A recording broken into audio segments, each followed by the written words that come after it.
সব শেষে আবহাওয়ার খবর দেখাচ্ছি। রবিবার পর্যন্ত বৃষ্টি চলবে।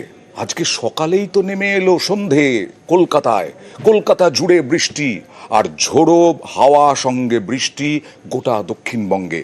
শনি রবি বৃষ্টি হবে, শুক্রবারও বৃষ্টি হবে, আর রবিবার বিশেষ করে শনি রবিতে উত্তরবঙ্গে বৃষ্টির সম্ভাবনা বেশি।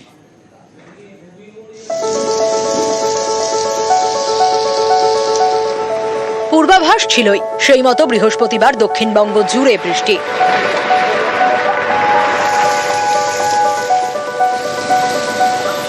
দুপুরেই যেন ঘনিয়ে এলো সন্ধে, ঘন কালো মেঘে ঢাকলো কলকাতার আকাশ।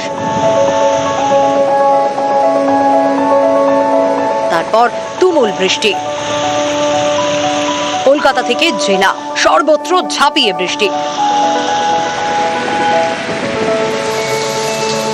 সঙ্গে ঝোড়ো হাওয়া। পশ্চিম বর্ধমান থেকে নদিয়া, বীরভূম থেকে হুগলি, দক্ষিণবঙ্গের প্রায় সব জেলাই এদিন ভিজল বৃষ্টিতে। আলিপুর আবহাওয়া দপ্তর বলছে এই বৃষ্টি চলবে রবিবার পর্যন্ত। বৃহস্পতিবারের পর বৃষ্টি বেশি হওয়ার সম্ভাবনা শনিবার। শুক্রবার বৃষ্টির পরিমাণ খানিকটা কম হবে। ওয়েদার ফোরকাস্ট হচ্ছে এইরকম, 21 তারিখে কয়েকটি জেলাতে বিক্ষিপ্তভাবে দু এক জায়গাতে হালকা বৃষ্টিপাত হওয়ার সম্ভাবনা আছে। 22 তারিখে তীব্রতাটা আবার বেশি। 23 তারিখে কিছু জেলাতে স্ক্যাটার্ড রেনফল।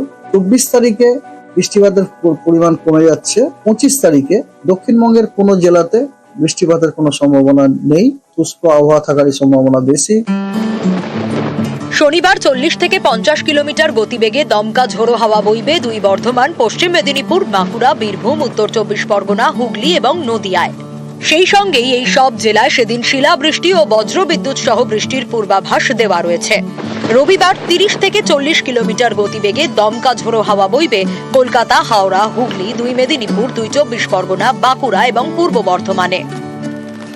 সেই সঙ্গেই এই সব জেলায় সেদিন বজ্রবিদ্যুৎ সহ বৃষ্টির পূর্বাভাস দেওয়া রয়েছে। শনি ও রবিবার উত্তরবঙ্গের সব জেলায় বৃষ্টির সম্ভাবনা রয়েছে। দার্জিলিং এর উঁচু পার্বত্য এলাকায় রবিবার পর্যন্ত তুষারপাতেরও সম্ভাবনা থাকছে। নিউজ 18 বাংলা।